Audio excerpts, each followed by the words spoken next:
Dark maroon colour లో వస్తుంది. Blouse పళ్ళు చూపించుతాను ఒకసారి. రిచ్ పళ్ళు వస్తుంది మేడం. బార్డర్ మనకి పింక్, ఆనియన్ పింక్ టైప్ లో వస్తుంది మేడం బార్డర్.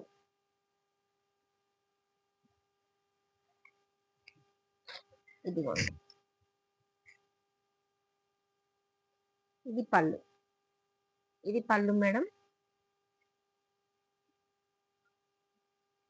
ఓకేనా, పళ్ళు ఇలా వస్తుంది. ఆనియన్ పింక్ కలర్ లో పళ్ళు వచ్చేస్తుంది మనకి. అలాగే బ్లౌజ్ అనేది ఇలా వస్తుంది మేడం. బ్లౌజ్ అనేది ఇలా వస్తుంది పింక్ కలర్, ఇలా బూటీ స్టైల్లో. హ్యాండ్ పర్పస్ బార్డర్ వచ్చేస్తుంది. Yamini Bezawada hi madam, thank you so much madam. 27th like Yamini Bezawada madam. ఇలా ఉంటుంది. ఇది బ్లౌజ్, మంచి buti style onion pink colour blouse. Butis వచ్చేస్తాయి. హ్యాండ్ పర్పస్ బార్డర్ వస్తుంది. ఓకేనా, హ్యాండ్ పర్పస్ బార్డర్ వచ్చేస్తుంది మేడం. ఫాస్ట్గా రెస్పాండ్ అవ్వండి శారీ నచ్చిన వాళ్ళైతే. శారీ నచ్చిన వాళ్ళు